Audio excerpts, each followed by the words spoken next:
이거 하면서 되게 재밌었어요. 그리고 내년에는 저기 푸르미닷컴에서 이런 거 좀 해줬으면 좋겠어. 그래서 좀 더 책을 좀 더 깊이. 제가 어저께 저희 대표하고 얘기했습니다. 좀 더 나누는, 좀 더 깊이 들어갔는데 나는 맨 처음에는 책을 그냥 읽으면 되지 뭐 이런 게 있었는데 생각해보니까 그 지난 제가 얼마예요? 그죠? 한 30년 가까이 내가 책을 읽었다는 걸 까먹고 있었어. 무슨 뜻이냐면은 책을 볼 때 그 경험이 녹아 들어가야 되잖아요. 그죠? 그래서 맨 처음에 나도 그 책을 읽을 때 되게 어려웠는데 한번 읽어야 돼. 여러 번 읽다 보면 그게 생활화되거든요. 그 오늘 마지막 책입니다. 수치심의 치유. 수치심의 치유는 이 책 맞죠? 이거는 그죠?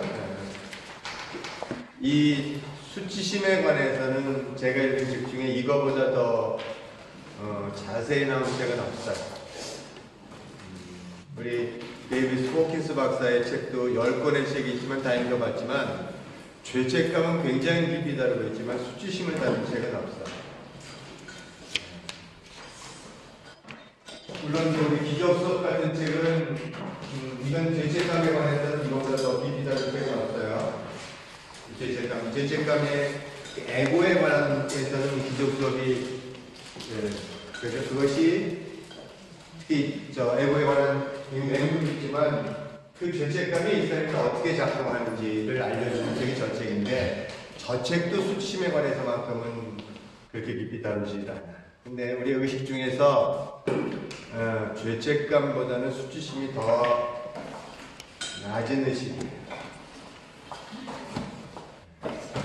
그래서 죄책감과 수치심을 가진 사람들만이 자살한다 그래요.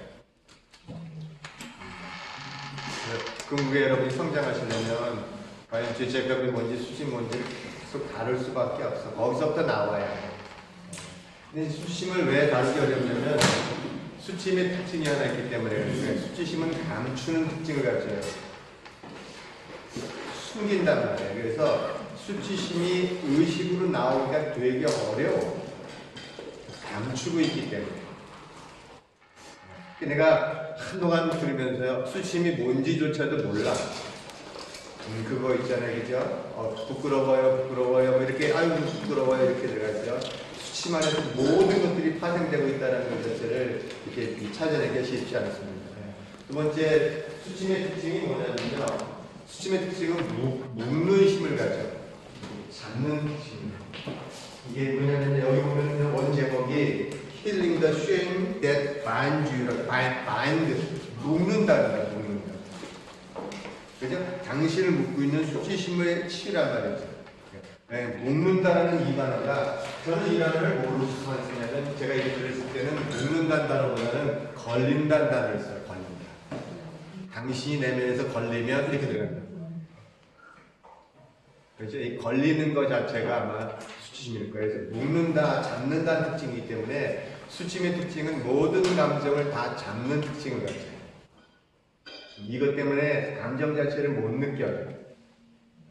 감정 자체가 제대로 작동이 돼야만, 그죠? 내가 뭘 좋아하는지 싫어하는지에 대한 내 욕구가 뭔지, 내 감정이 뭔지를 알게 되는데 이게 잡혀있기 때문에, 그죠? 자신의 감정 자체가 뭔지 어떻게 전개되는지 모른단 말이에요.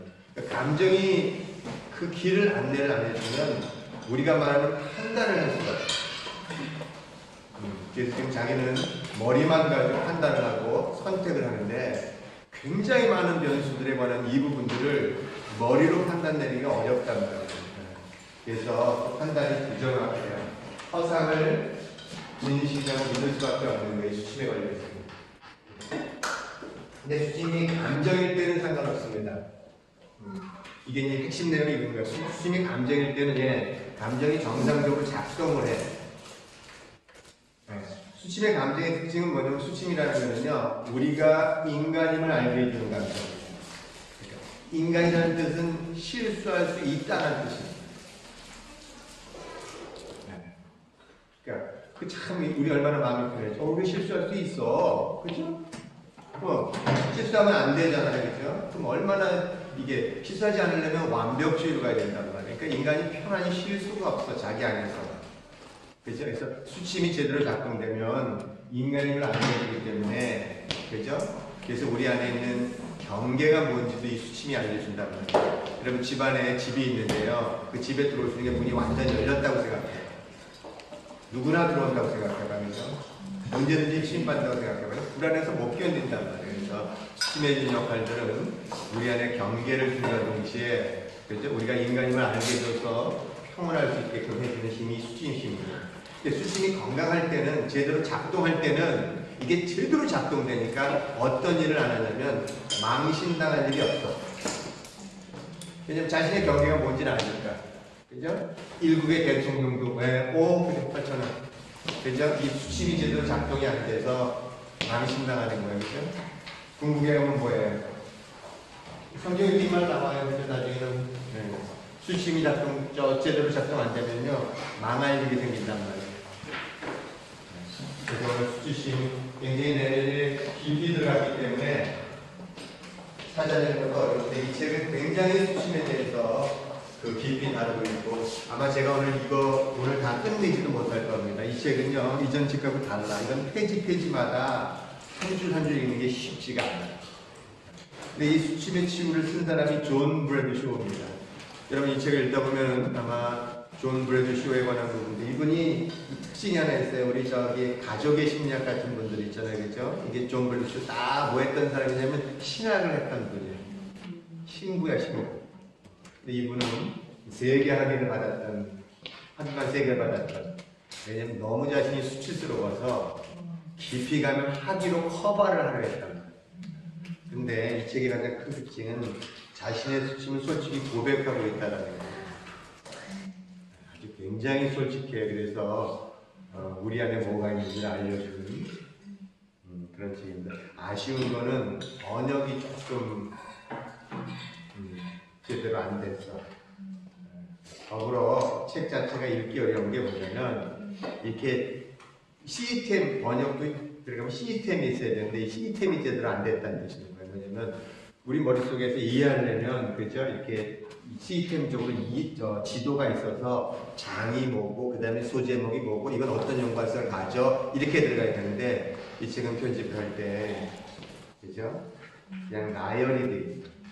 그래서 어디 안에서 끝나게 할지 어디 안에 들어올지를 모르니까 이게 맞는지 안 맞는지, 이게 무슨 뜻인지, 그죠? 이해하기가 쉽지 않을까 합니다.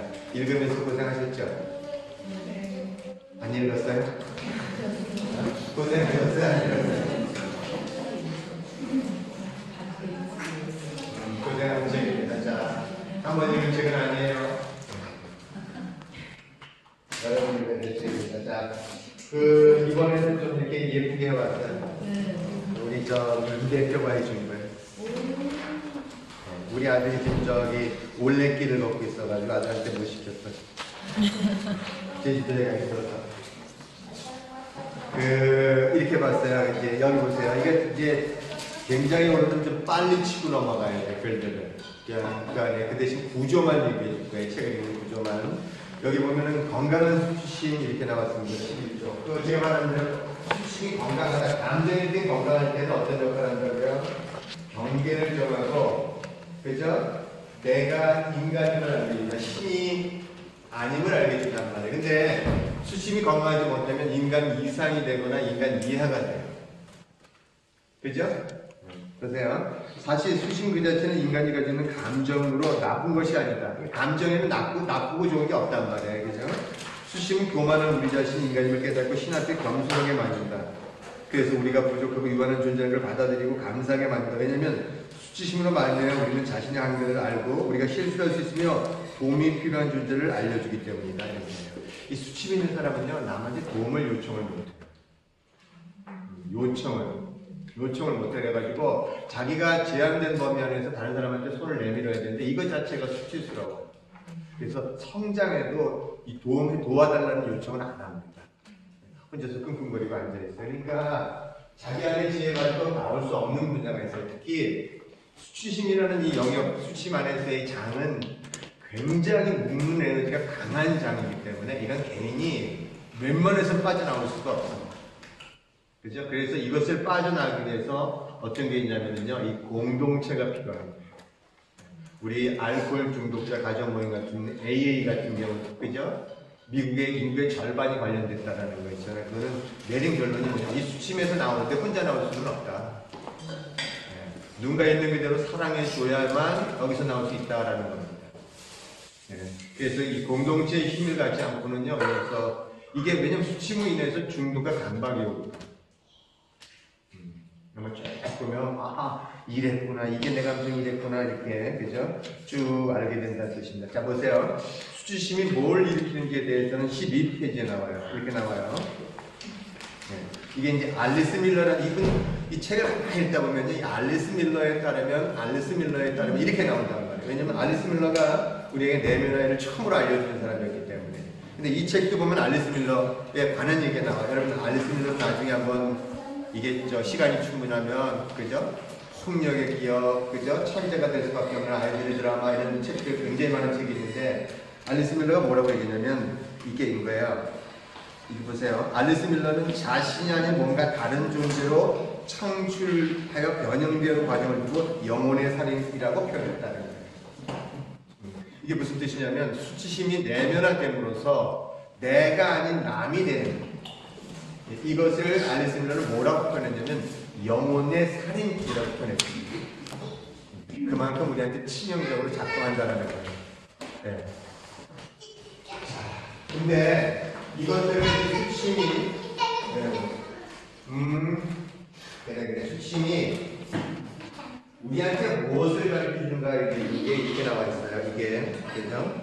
그 앞에 절센 카우프만이라는 사람이 이를 가르쳐 수치심은 내면에 혼란을 갖다다 주는 절망, 소외, 자기회의, 고독, 외로움, 편집증과 정신분열증, 강박장애, 자아분열, 완벽주의, 뿌리 깊은 열등감, 자신의 부족함감, 경계성 성격장애. 경계성 성격장애니까 되게 말이 좀 어려운데 내가 누군지를 모르는 거예요. 경계성 성격장애. 나중에 나와요. 그죠? 그 다음에 악성 나르시즘. 자기만 하는 거를 일으키게 된다. 이게 무슨 얘기죠? 모든 우리말대로 그죠? 정신병에 관한 우리가 말하는 그 불건강한 정신에 관한 모든 부분의 근원의 뿌리가 어디에 있냐면 수치심에 있다는 뜻입니다. 이게 참 그래서 의식의 낮은 단계가 수치심이라고 하는 거거든요. 나중에요 이게 뭔지에 관한 알게 되면 되게 복잡하게 변하는 동시에 나중에는요 이거 헷갈려. 내 안에 뭘 감추는지 도대체 헷갈려. 수침 있잖아요. 말 알기 쉽게 하면은 척이라고 보시면 돼요. 척. 내가 아닌 그 무엇 다른 거. 척. 제가 우리 강연할 때 계속 다루잖아요. 여러분 척하다 척 박사 된다고. 얼마나 척이 많은지. 척 있어요 없어요? 어느 척이나 있어요. 자. 근데 이거 보세요. 이렇게 들어갔어요. 그 앞에 13쪽에 보면 이 성경에서도 이걸 나오게 되어 있어요. 그죠? 이거 보세요. 성경은 자신이 인간임을 받아들이지 않고 그 이상이 되려는 것이야말로 모든 인간의 죄를 갖다 주는 원죄로 봅니다. 그 성경만에 성경의 이 창세기는요, 인간의 기본적인 무의식에 관해서는 너무너무 잘 표현하고 있는 거예요. 그죠? 인간 이상이 되려 했다, 이렇게 되었다. 그래서 뭐 했다고요? 선악과의 사과를 따먹었다는 얘기예요. 선악과를 따먹었다는 얘기는 비교가 일어났다는 뜻인가? 선과 악이라는 비교가. 애초에 존재하지 않았던 비교가 이미 일어났기 때문에, 그죠? 인간 이상이 되려 했기 때문에 인간 이하로 추락했다, 이렇게 되는 거예요. 수침이 뭘로 작동했냐면요. 그죠? 이미 자신의 존재가 수치스럽다라고 작동됐다는 거예요. 감정이 아닌 존재가 돼버린. 이게 감정과 존재에 관한 부분인데, 감정일 때는 그냥 왔다 갔다 해요. 그죠? 근데 존재가 돼버리면 자신의 존재 자체가 수치스러운 거예요. 태어나지 말아야 될 수치스러운 존재가 된단 말이에요. 그래서 뭐라고 했냐면은, 그래서 비교를 하고 난 다음에 성경에서는 그들이 옷을 벗고 있는 상태에서는 그들의 진정한 자신의 모습을 상징한다. 그런데 그것을 선악을 먹고 난 다음에 부끄러웠다. 이렇게 근본에 관한 표현을 해주고 있다는 뜻입니다. 보세요. 그 아랫줄에, 그래서 아까 제가 말씀드린 대로 수치심은 감춘다 그랬어요. 그게 당연히 비밀과 숨김이죠. 그렇죠? 여러분 나중에요, 자신이 수치롭지 않은 자, 자신이 죄책감 없는 자는 감출 게 없어. 감출 게 없으니까 세상에서 언제든지 당당하다. 죄가 없는데 숨을 이유가 없잖아. 수치롭지 않은데 숨을 이유가 없잖아. 그죠? 나중에 공인이 되는 과정들은요, 이 과정에, 나중에 여러분 만약에 강연을 하고 그렇게 사회 공인이 되잖아요. 그러면 감출 수 있는 것 자체가 존재하지 않아. 이제 무의식까지 다 드러날 수밖에 없어. 이 강연을 듣는 사람은 강연자의 무의식을 바로 읽어. 그렇잖아요. 사회 명사들도 가만 보면은 있잖아. 모른다고 하는데 청중들은 다 알고 있어. 자기만 몰라.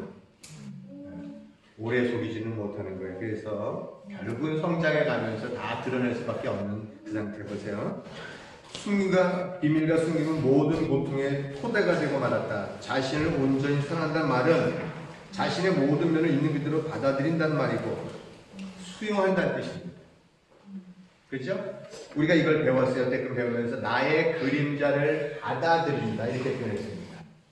그죠? 아마 5번의 강연을 해서 굉장히 많은 개념들이 왔는데 그것을 받아들이기, 수용의 단계예요. 이 수용. 나 자신의 그림자조차 받아들이게 되는. 자, 여러분 그림자에 관한 부분은 나한테서 안 보여요. 누구한테 보이죠? 항상 남한테 보이는 거예요. 그래서 불편한 사람이 있어. 그럼 내 그림자야. 그죠? 나는요, 게으른 사람이 불편해. 왜냐면, 근데 사실 따지면 게으른 사람이 아니거든요. 그 사람은 여유로운 사람이거든요. 그죠? 유유작적이 사고하고. 근데 인생을 살면서 저는 일을 악물고 살아야 됐기 때문에 조금이라도 빨리 움직여야 됐어. 나는 어린 시절에, 왜냐면 조금이라도 빨리 안 움직이면 못 먹고 사니까. 느긋한 사람 자체가 나한테는 그림자가 되어버린 거예요. 이제는 뭘 받아들이는 훈련을 하냐면 느긋게 움직이는 훈련을 하는 거예요. 그래서 스님 엄마가 저한테 하는 말이 옛날에는 말도 하기 전에 움직였는데 요새는 뭐든지 안 한다는데 아무것도 안 하려고 그러는 이거 있잖아, 그죠? 이거 나 이거 이렇게 저한테 이거 다시 해달라고 하면 예전에는요, 오 그래? 그럼 그 다음 날 했어. 근데 오늘 와서는 내년에 한번 해볼까요? 이렇게 해주거든요. 무슨 뜻이죠? 수용하려면 받아들여야 된다는 거예요. 잘, 그죠? 그림자가 되는 부분들. 네. 그래서 온전해지는 거예요. 완벽이라는 단어를 안 썼어요. 온전해지는. 결점이 있다라고 보지만 그것도 나의 모습인 거예요. 제 결점이 존재하지도 않는데, 그죠? 받아들여냈기 때문에. 수용은 용서하지 않으면 안 돼요.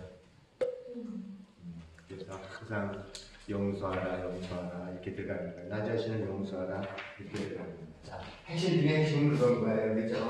자, 우리는 이게 우리가 신대를 했다는 얘기는 거짓을, 그죠? 거짓을 진실로 대체한 것뿐인 거예요. 수침을 보는 이유는 수침이 있으면 늘 거짓을 진실로 대체해요.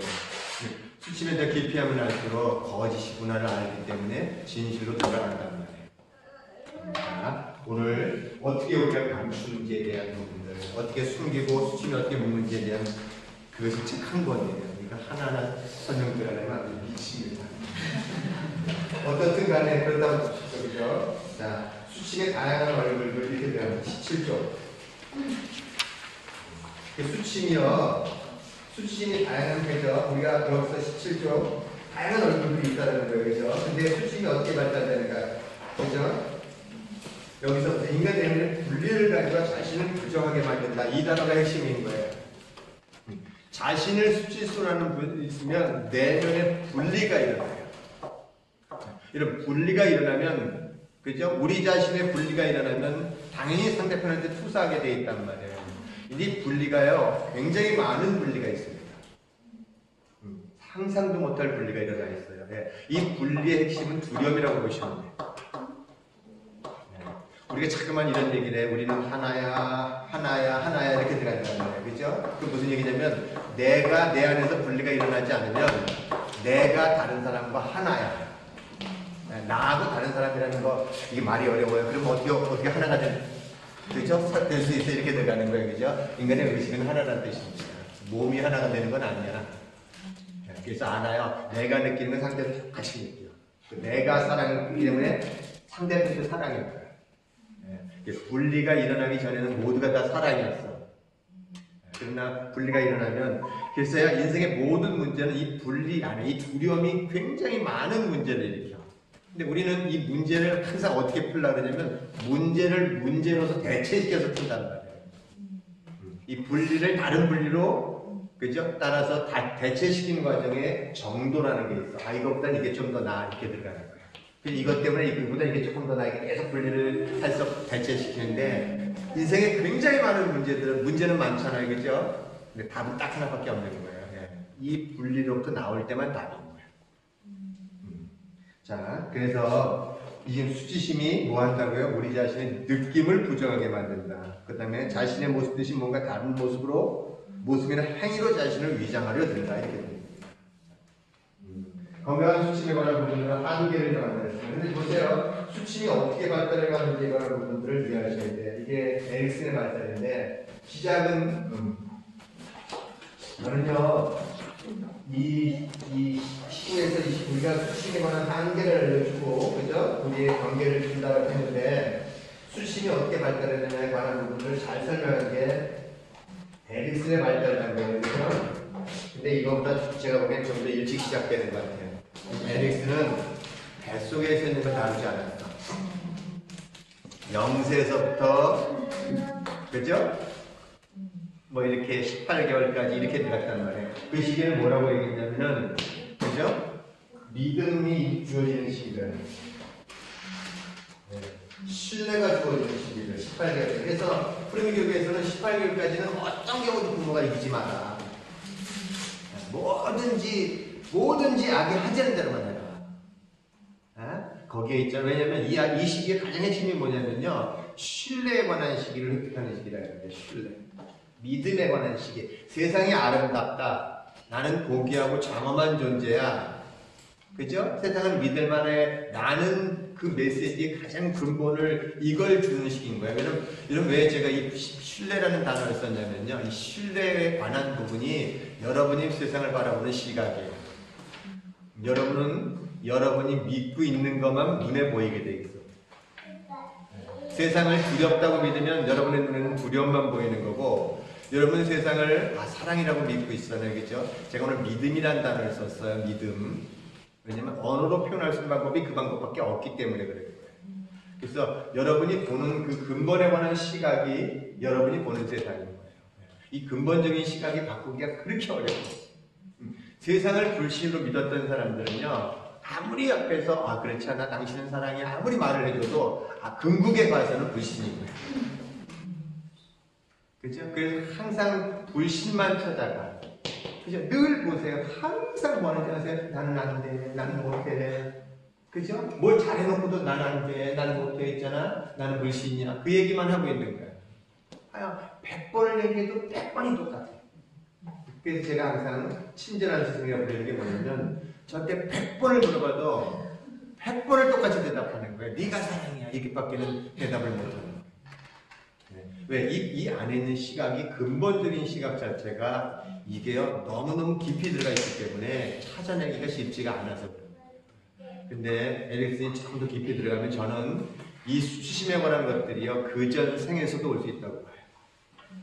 그리고 특히 언제 결정되냐면 우리 아이를 가졌을 때 환영했느냐 안 했느냐. 이 아이가 과연 그죠? 내가 기다렸고 환영받았느냐 여기에 따라서 근본적으로 달라져요. 항상 하는 말이 핵심은 기도의 핵심은 환영이다. 뭐에 대한 환영이요? 네가 여자든 남자든 그게 문제가 아니고 이 존재에 관한 네가 나에게 왔음에 관한 항상 세상이 너를 환영하고 너를 기다리고 너를 축복한다는 이거에 관한 얘기입니다. 그죠? 그래서 18개월까지 그래서 불신에 관한 부분 이게 안 되면 불신하는 거예요. 안 믿어. 누굴 믿겠어요? 자기 낮은 엄마도 못 믿는 거예요. 그래서 근본은 자꾸만 엄마를 다루는 거예요. 네. 그죠? 남편 안 믿어요. 어떻게 믿겠어요, 남편을? 자식이요? 자식 안 믿어요? 믿는 것 같은데 안 믿어. 나중에 딱 보면 부산 공부를 배우면 알았죠. 그 다음에 우리가 제1반하기는 뭘로 보냐면 36개월까지를 자율로 본단 말이에요. 자율. 그죠? 자율 있잖아요. 그 아이들 당연히 어때요? 뭐, 내가 할래. 그죠? 뭐든지 내. 그죠? 싫어. 안 할래. 내 거야. 그랬잖아요. 그죠? 완전 자율 아니에요? 아기로부터 어린아이가 되기 위해서. 그래서 이 시기는, 그래서 이게 아마 자율이 없었던 상황에서 컸던 부모들은 제1반하기가 힘들 거예요. 그죠? 막, 이 애가 막 말 잘 들 때까지 18개월 좀 다질만 해. 그죠? 그래서 아마 이전 강연에서 18개월까지 애 잘 키웠다가 또 얘가 자유로 되면 또 애 또 낳고, 그죠? 그 다음에 또 18개월 또 낳고, 그렇게 아기로서 물건도 나누기는 좋지만, 안 하면 안 된다는 게 자율의 시기를 제대로 못 넘어간 거예요. 여러분, 이게 언제 발달한다면 이 시기가요, 자율에 관한 부분이 제대로 보이지 않으면 이때 수치심이 발달해요. 그죠? 이때 수치심이 발달하는 사람들은 우리 저기 아직도 가야 할 길에서 이런 얘기를 했어요. 우리가 신경증이 된다 이때 18개월 전이라면 정신분열로 가지만 아주 굉장히 심각하지만 18개월, 36개월 자율성에 관한 이 시기에 만일 제대로 배를 받지 못하면 자기가 모든 책임을 다지려는 신경증을 갖다. 그런 얘기 들었죠? 네, 그래서 그때는요 신경증인 사람은 자기가 주고 모든 책임을 다 지고. 자, 그래서 그때 제대로 자율이 들어오지 않으면 수치스럽단 말이에요. 자유롭지 못한다면. 맞는 말이죠. 왜냐면 수치심이라는 건 묶고 있다는 뜻인 거예요. 묶는다. 그러니까 묶으니까 자유롭지 못하잖아요. 이제 두려움에 묶여 있으니까 자유롭지 못하다는 거예요. 자, 그 다음에 우리가 이제 제1반항기가 들어가면 뭐가 들어가냐면 그죠? 무업자식이 들어가면 이때는 책임감, 죄책이 발달한단 말이에요. 죄책이, 그죠? 이거 금방 알아요. 그때면 내가 잘못했어. 이렇게 들어가니까 나 잘못했어. 이 수치심이 발달하는 거 금방 알아요. 왜냐면요. 누가 뭐라고 안 했는데 화장실 가려면 저 구석에 들어가. 그죠? 와, 근데 이 교육이라는 게 이 수치심이 지금 증가될 때, 수치심이 건강하게 상관없을 때는 상관없지만 수치심이 증가되는 교육에 의해서 굉장히 강화돼요. 대표적인 게 뭐냐면요. 이런 거예요. 너 생각하는 의자에 가서 앉아. 이렇게. 그거 얼마나 수치스러워. 그죠? 근데 그 공영방송에서 생각하는 의자에 가서 앉으라 그런다. 미치고, 그죠? 나중에 그 대가를 치러들 얼마나 큰 대가가 있는데. 자, 결국은 우리가 발달을 제대로 주려면 어떤다고요? 행위로 보면 안 돼, 아이들을. 네. 존재로 봐줘야 된다. 이 말이 맞는 거예요. 행위로 구원받지 못한다. 그죠? 믿음으로 구원받는다. 이 말이 겁니다. 자, 발달은 그렇게 간단한데, 그죠? 우리가, 어떻게 해서 역사적으로 그렇게 발달이 간다는데, 그럼 어떡하란 말이에요? 그죠? 이미 그렇게 우리 지나왔는데. 그죠? 근데 이 책에서는 지나왔는데 어떡하라는데, 그것을 다시 제로로 돌릴 방법을 가르쳐줘요. 제로로 돌린다는 것은, 과거에 나도 모르게 수치심을 습득했는데, 그죠? 모르고 습득해버렸잖아요. 그죠? 그래서 어떻게 해서 습득되는지 잘 나오지만 마지막에 가면 그것의 수침에 관한 부분을 겪고 대면해서 나중에 우리가 몰랐던 거, 감췄던 걸 드러내고 난 다음에 그 부분을 제로로 치게 되는 이 방법에 대해서 자세히 나와 있습니다. 해본 사람들은 이건 알아요. 이 책은 해보고 쓴 책이다라는 것들을 알기 때문에 자, 수침이 어떻게 숨겼는지 좀 알아야만 나올 수 있기 때문에 그죠? 자, 쭉 가자고요. 들어가서 어떻게 하면 수침의 그 역할에 관한 22에서 25쪽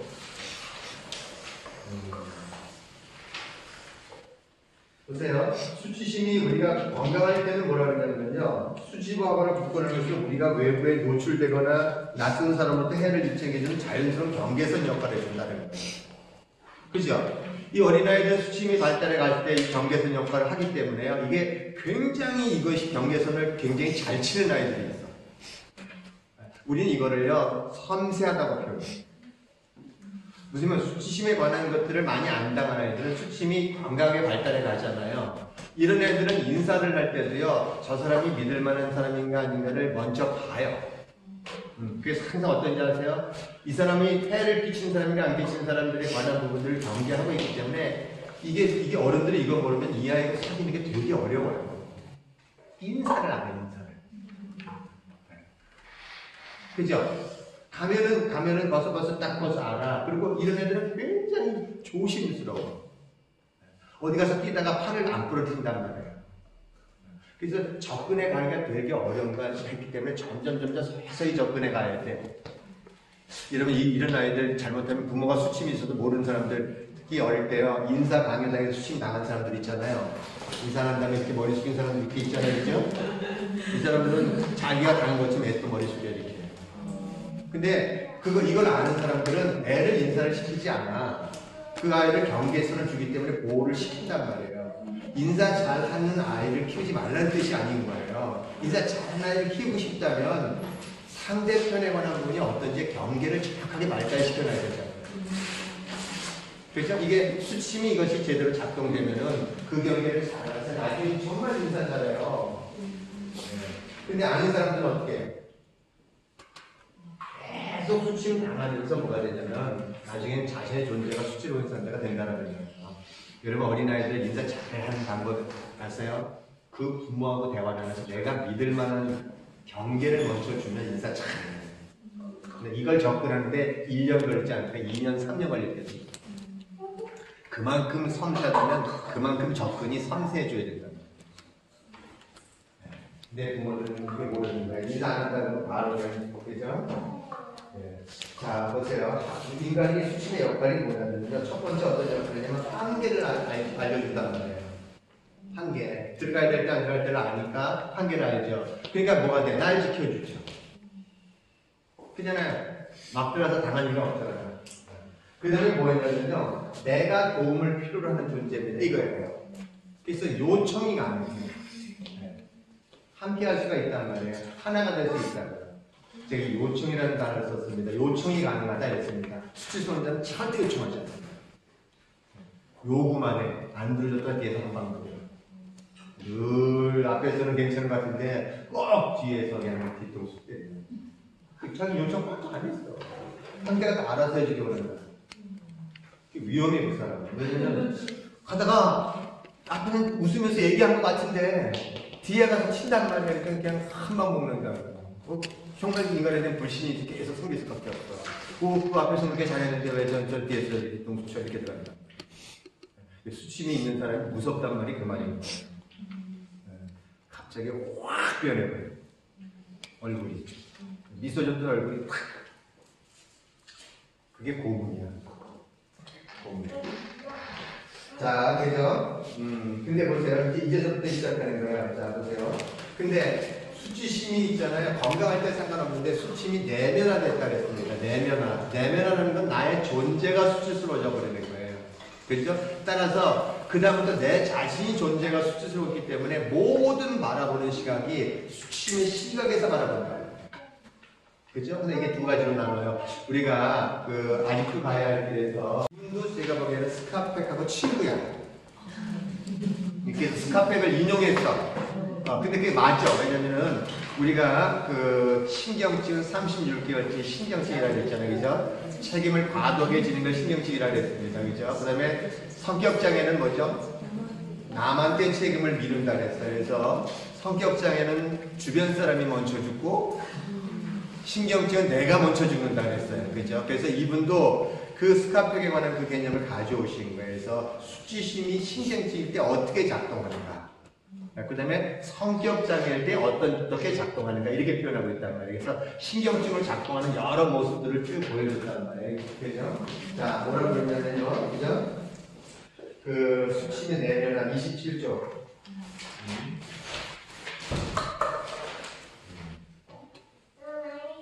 이렇게 들어가요. 수침의 내면화는 여러 감정 중 특정한 상황에서 감정의 기능이 멈추어서 아예 성격 스타일로 굳어졌다는 뜻입니다.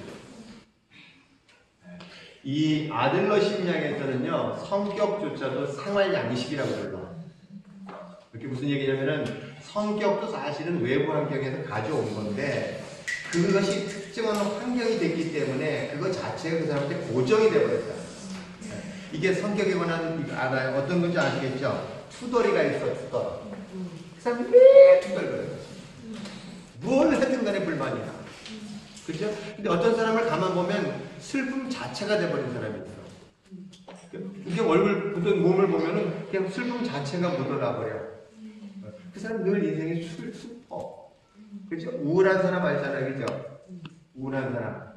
그냥 우울의 그 옆에만 있으면 우울이 그렇게 좋아요? 멜랑콜리가 그렇게 좋아? 그죠? 가을밤 되면 우울해져요. 그죠? 근데 우울 자체가 성격이 돼버렸단 말이에요. 그 안에 기쁨이 없어. 그죠? 그죠? 자, 그 사람 정체성, 그 성격의 핵심을 보여준다. 이렇게. 자, 근데 이것이 어떻게 해서 그러면 이 자신이 수치심이 되는가에 관한, 나 자신이 이것이 어떻게 성격에서 그 성격 자체로 굳어지는가에 관한 부분들이란 말이에요. 그죠? 자, 세 가지가 있어요. 첫 번째, 수치심이 내재된 사람에게 양육을 받아 수치심을 학습하며 자신과 동일시하여 나중에 그 사람과 마찬가지인 경우. 이게 무슨 뜻이냐면, 어린아이들은 엄마의 모식을 그대로 읽잖아요. 그죠? 그래서 엄마처럼 되는 거야. 엄마처럼 된다는 거예요. 양육하는 그 과정 자체는 거예요. 이거는 가르치지 않았어요. 난 보여준 적도 없어요. 이렇게 한단 말이에요. 그죠? 근데 사실은 그렇지 않아요. 어린아이가 엄마가 분노를 표현하지 않고 해결하지 못하고 참는 것만 배운 사람들 있잖아요. 그죠? 그럼 그 자식도 분노를 표현하는 것 자체가 안 돼. 그대로 그냥, 그 다음에 울면 안 돼. 이렇게 해가지고 우지 않는 엄마들 있잖아요. 그러면 그 아이들도 그냥 흡수해버려. 울면 안 돼. 이렇게 그냥 흡수해버린단 말이에요. 그래서 그 부모 밑에서 그렇게 잘하면 그렇게 된다 이거죠. 그거야 뭐 당연한 거 아니겠죠? 당연하지만 사실은 이렇게 과학적으로 있잖아요. 그죠? 그쪽으로 이렇게 표현했는 거예요. 그죠? 두 번째, 어릴 적에 버림받고 학대받은 충격으로 인해 감정과 욕구, 동기가 수치심에 묶인 경우. 어릴 적에 버림받고 학대받은 충격으로. 여러분, 근데 이게요, 버림받고 학대받았다는 걸 아는 사람이 없어. 매 맞았어요. 그죠? 매 맞았어. 그죠? 너 저리 가! 너 나가! 이렇게 들어가잖아요. 그죠? 집에 가! 이렇게 들어갔잖아요. 그거 애가 버림을 느낀다고 생각하는 사람은 없어. 진짜 버리는 건 아니라고 생각하잖아요. 근데 어린아이는 그렇게 생각 안 해요. 왜냐면 어린아이는요, 내가 뭔가 잘못돼서 우리가 부모가 진짜 버린다고 생각하는 거예요. 우리 말 한마디 되게 조심하는 게, 그죠? 너 다리 밑에서 주워 왔다 그러면 나중에 꼭 물어봐요. 엄마 진짜 내가 다리 밑에서 주워 왔어? 이렇게. 그래요? 규정하잖아요. 우리 규정, 그죠? 맹추야, 맹꽁아, 뭐 이렇게 규정하잖아요. 그죠? 그럼 그렇게 믿어요. 제가 강의 중에 이런 얘기해요. 엄마 말이 우리 집안은 뚱뚱한 집안이야. 매력이 그래. 이렇게 들어가잖아요. 그럼 운명이 되는 거예요. 그 집안 다 뚱뚱해집니다. 믿었으니까 그대로 될 수밖에 없다라는 거예요. 학대받는다는 걸 모른단 말이에요. 왜냐면 자신이 학대보다는 덜 학대를 줍니다. 내가 매를 10번을 맞았잖아요. 그러면요 9번만 때린단 말이에요. 그래서 나는 그나마 우리 부모만큼은 안 했어. 이렇게 됩니다. 근데 그죠? 엄마한테 매를 맞았을 때 받는 충격은 전혀 고려치 않습니다. 그거를 분별할 만한 힘이 없는 거예요. 매 맞은 사람일수록 그것이 당연하가 돼버린 거예요. 그리고 애는 그렇게 키워야만 돼. 그래야만 잘 자라. 오늘날 내가 이렇게 잘 자랐잖아. 이렇게 들어가면서 여러분 부모가요. 이게 정말 섬세해지면 기침 그러잖아요. 깜짝 놀라서 내가 이게 어떤 의미인지 몰라. 그러면 쏙 들어가. 그게 상처가 돼요. 기침을 한 거잖아 당연히. 그죠? 놀랬구나. 그죠? 이거 아마 기침한 거야. 그죠? 네 잘못이 아니야. 이렇게 얘기해줘야 돼. 그렇지 않으면 쏙 들어가는지도 몰라. 뱃속에서의 엄마가 막 사정이 있었어. 그죠? 뭐 예를 들어서 임신을 했단 말이야. 근데 환영을 못 해준단 말이야. 저놈하고 사람 하나 있잖아. 이러고 있으니까 있잖아. 그죠? 그 다음에, 그죠? 결혼도 안 하고 임신을 했어. 그럼 사회가 주는 수치심이 있잖아요. 그죠? 그럼 애는 그 수치심에 관한 느낌을 그대로 받는단 말이야. 이거 모르면요, 그가 막아주기 어려운 거예요. 학대를 했는지, 버림을 받았는지조차도 모른단 말이에요. 그죠? 그 아이들은 그 모든 것들을 다 차곡차곡 쏠 수밖에 없다는 게 우리가 그렇게 컸어요. 그죠? 컸어요. 근데 어떻게 하단 말이에요. 그죠? 그래서 나오기가 그렇게 어려운 거예요. 그 작은 것이 그렇게 큰 영향을 미쳤을 때 어떻게 하냐면, 그죠? 그 다음에 보세요. 이제 보세요. 이제는 수침이, 그래서 한번 수침을 당했잖아요. 그러면 그 위에 또 수침이 쌓여요. 그래서 뭐냐면 자동으로 수치심이 작동하게 돼 있어요. 한 번 쌓여놓은 것이 해결이 안 되면 그 위에 같은 상황이 그것을 해결하기 위해 계속 같은 상황에 계속 반복을 한단 말이에요. 그래서 나중에는요, 수치로운 상황이 아닌데도 수치스러워. 이미 생각으로 상상만 가지고도, 그죠? 이게 작동하기 때문에. 이거는 인간만이 이렇게 될 수가 있어요. 왜냐면 인간 자체가 미래에 대한 것들에 대한 예측할 수 있을 만큼 의식이 발달했기 때문에 인간만이 이 수치심을 느껴. 동물은 수치심이라는 걸 못 느껴요. 이거는 그만큼 상상할 수 있는 힘이 발달했기 때문에 상상이 힘을 불러일으키는 거예요. 여러분 이해하셨죠? 미래의 두려움이라는 것 자체는 우리가 상상할 수 있는 힘이 있기 때문에 가능한 거지, 그렇지 않다면 할 수 있는 건 아니라는 것입니다. 자, 어떤 순간에 그래서 우리는 수치심을 우리가 갖고 있다는 뜻이죠. 내면화 된다는 뜻입니다. 자, 수치심이 내면화 되는 거죠. 27페이지 어떻게 된다라는 거, 그죠? 자동으로 된다고 했습니다. 기억이. 그 다음에 그렇게 되면 어떻게 되냐면요, 자기 자신의 고유한 존재에 관한 부분과 분리가 일어난다고 했습니다. 31조.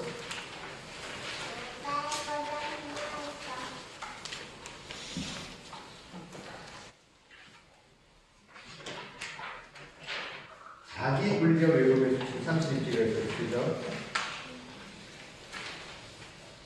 자, 보세요. 중요한 거는 내가 수치스러운 존재가 돼버리잖아요. 그럼 내가 나로부터 분리가 일어난다. 내가 느끼는 감정을 느끼는 나라는 게 아니라 내가 나를 뭘 취급하냐면 물건 취급을 해요. 그래서 얘기를 어떻게 하는지 아세요? 그냥 그래. 어떻게 얘기하냐면 와. 자기 얘기를 이쪽으로 와. 앞쪽으로 와. 이 자기 때 있구나. 그럼 어디? 그렇게 없어요. 빈자리 이렇게 물어봤어야 되는데 정확하게 못 물어봤어.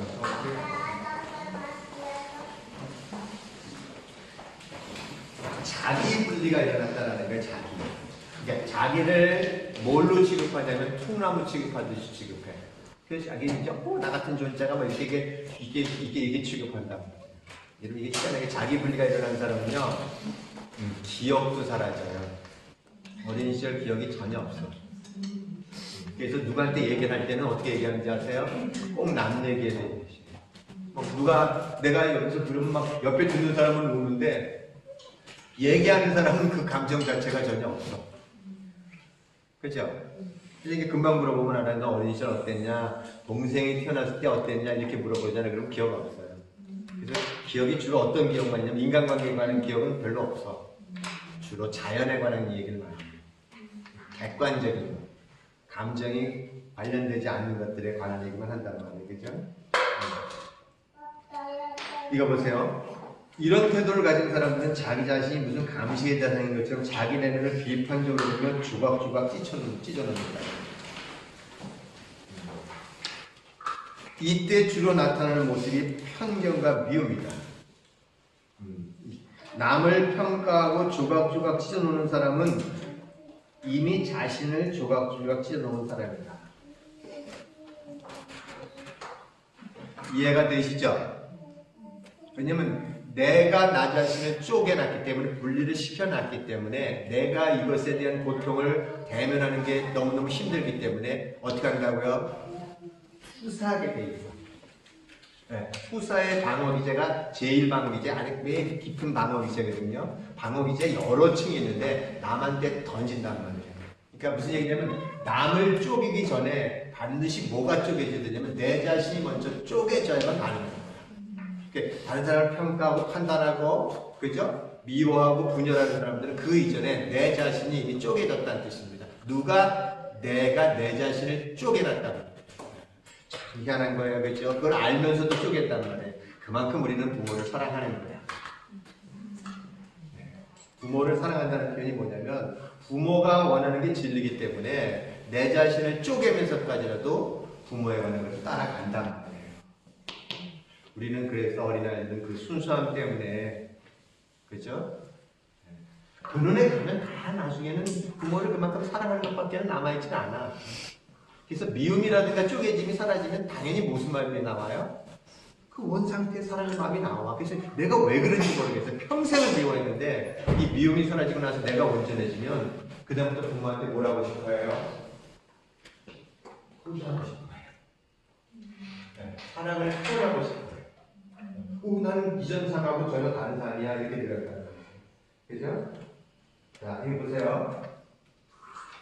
내가 나 자신으로부터 쪼개졌기 때문에 어떤 상황이 되냐면, 내가 나 자신에서 쪼개진 사람들은, 자신과 분리된 사람들은 이 세상에서 살아남으려면 현실에서 벗어난 환상적인 세계를 창출할 수밖에 없다. 이 삶을 사는 게 아니라, 매 순간 삶을 사는 게 아니라, 이것에서 쪼개진 것이 그에서 관한 반대의 삶을 창출한단 말이에요. 이것을 환상적인 세계라고 해요. 무슨 뜻이죠? 원래 실제의 세계가 아닌 거짓의 세계를 만들어 놓고 거기서 살아. 예. 그죠? 이와 같이 자신의 과의 이질감은 종종 만성적인 우울증을 동반하는데 이 우울증은 자신과 분리된 것을 알려주는 신호입니다. 바로 신경증의 가장 대표적인 것은 자기가 자신을 부정하는 면일 것이다. 자, 여러분 근데 이게요, 우울증이라는 것이 어떤 거라고요? 이미 내 자신과 분리되었음을 알려주는 신호라는 뜻입니다. 왜냐하면 자신의 그대로 있다면, 자신이 수치롭지 않고 그대로의 존재가 있다면 자신의 존재의 본성은 기쁨이에요. 그건 애들을 보면 알아. 애들은 매 순간마다 끄르륵 넘쳐. 그죠? 그러면 뭐가 그렇게 즐거운지 그렇게 즐거워. 그죠? 뭐가 해도 즐거워. 그렇잖아요? 얘들은 잠도 없어. 에너지가 넘쳐. 그래서 잠을 잠깐 움직이는 것 같아 자고 있잖아. 그렇잖아. 에너지가 넘치는 거야. 걔들은 우울증이라는 게 없어. 이게 인간의 본성인 거예요. 근데 우리는 언제 우울증이 왔냐 이거지. 나로부터 떨어져 나가는 상황에 따라서 우울증이 오는 거예요. 근데요, 다컴의 아이들은 이 우울증이 없어요. 왜요? 안 떨어져 나갔기 때문에. 분리가 안 일어났기 때문에. 부모가 이걸 그대로 비춰줬기 때문에 이 우울증이 없는 거예요. 당연히 이 에너지를 그대로 가지고 있단 말이에요. 그죠? 우울증은 뭔가 누르는데 에너지를 안 쓰잖아. 묶어내는 게 없잖아요. 그러니까 그 에너지를 어디다 써요? 자신이 진짜 좋아하는 대상에 써버리기 때문에 거기에 뭐가 일어나면 깊은 성취가 일어납니다. 그럴 수밖에 없어요. 근원에 관한 부분이 이 상태가 되는 거예요. 이게 유와 무슨 관련이 있다고 생각했겠어요. 그죠?